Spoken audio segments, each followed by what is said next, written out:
Hello, Abraham. My understanding of your teachings is that thought stimulates vibrations, which stimulates emotion, which stimulates... The thought is vibration. Okay.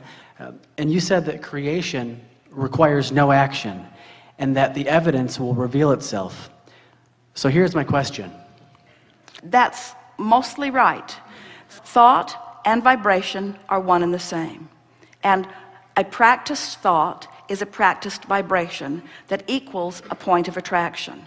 And if you keep it up for a little while, then it becomes the reality. But the vibration is where you're wanting to put the emphasis, and we are too. So money doesn't grow on trees. It only comes from other people. And the only way to get money from other people is to either steal it or to create value which people will pay for. So if people just sit on the couch thinking about what they desire, the money, and asking for the money, and giving off the vibrations, and feeling the emotion of receiving that money, that which they ask for, but they take no action to create any value which people will pay for, then how is their income and money just going to come to them if they take no action? Well, the flawed premises that you just spewed are abundant there. And first, here's the biggest assumption that you are making, that as we resolve it, it will be easier to hear everything else. The first really major flawed premise in what you spoke here is that value only comes from action. And what is economy anyway? In other words, who gets to decide that what you do for a living is only worth $8 an hour, and while what that one does for a living is worth $50 an hour, and while that one does for a living is worth $10,000 or $10 million an hour? Who gets to define that value anyway? It's not very well defined, is it? And yet, where did your economy come from? Just a few hundred years ago, on this continent, you were trading beads and shells and a little bit of minerals. That was your basis. Jerry remembers when the gold standard was $35 an ounce, the gold standard, and everything was supposed to be sort of measured against that gold standard. There are no standards like that remain consistently. Who gets to define value? You're going to come round to understanding that the only true value that you can ever reap the reward from or experience the benefit of is the value of alignment with this energy that creates worlds. What kind of monetary value do you put on that? Do you ever hear anyone say, well, I've been so well for so many years, and there are so many people out there who are sick, and I've been using up all the wellness value for so long that I've decided that I'm going to be sick for a while to allow more sick people to be well, because I've been getting more than my fair share of wellness. You never say that because you don't see it as a pile of something that can be divvied out. You accept that as a vibrational relationship in some way. You haven't really defined it. Humans say, well, that one's just unlucky in sickness and that one's just lucky in wellness. But it's not like that at all. There is a vibrational abundance that is being realized by some and denied by others, but they are all doing it to themselves, you see. There's not a big pile of resources that you're divvying up. Somebody didn't set the monetary fiscal standard for the universe, and there it all is out there, and now you have to steal it or trade it. That is so old news.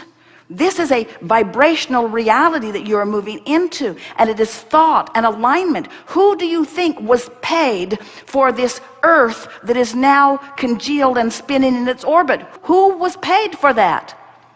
Who scraped that value together, and who was paid for it, and who tends for it in its orbit? In other words, there are so many things that you can't begin to explain through a platform like the one that you just presented to us here. And that platform is not serving anyone at all, you see.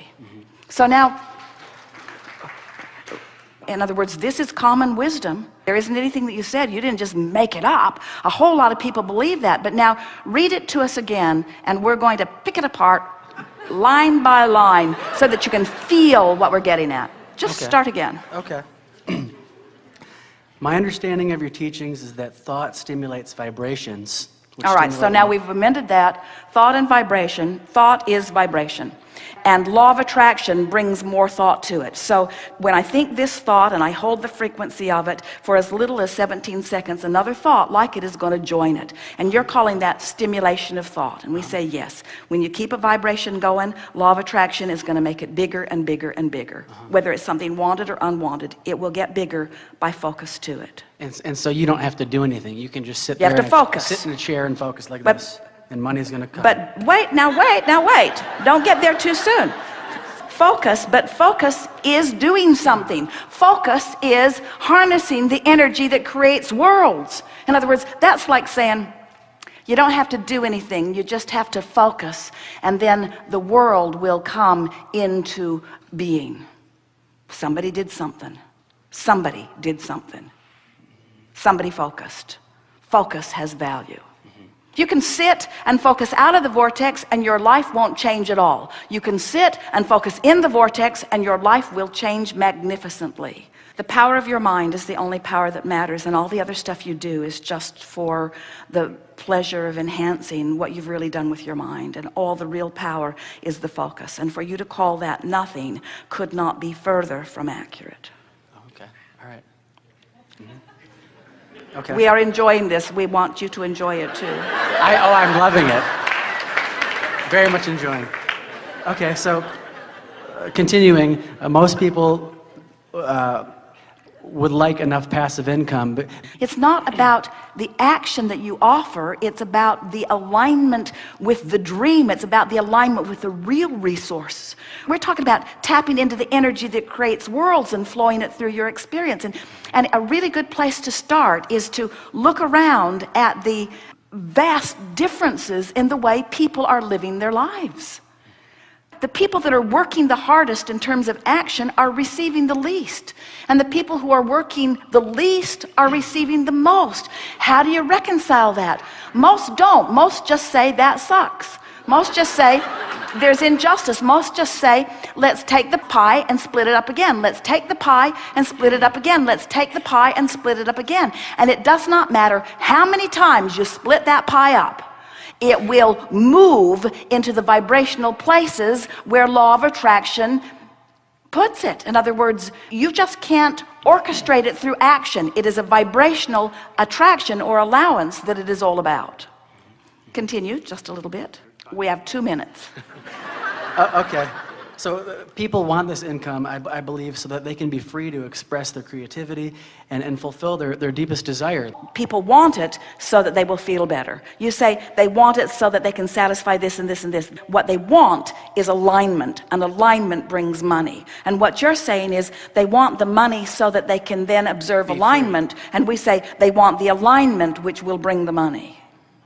What they want is the alignment. What you want is to be in love. What you want is to take a walk and feel your heart soaring. What you want is for music to move through your body. What you want is to be alive and brilliant and have good timing. What you want is to be clever. What you want is to love. These are the things that you want. What you want is alignment. All the other stuff is irrelevant.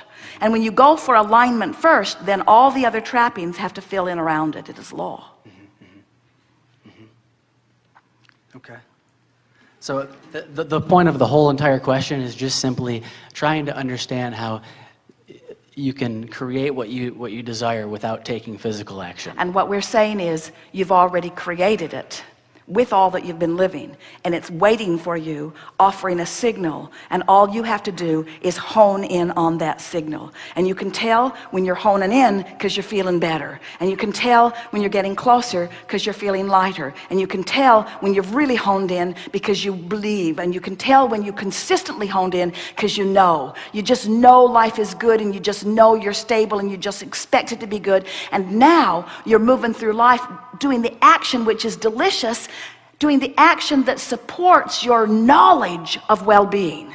In other words, you'll get tuned in and you won't cease to act. We promise you, when you're tuned into the energy that creates worlds, the inspiration to call this person and go there, the inspiration will flow through you. You'll be the busiest, most active person that you've ever known in your life. But the inspiration comes first and inspires the action. The action doesn't create.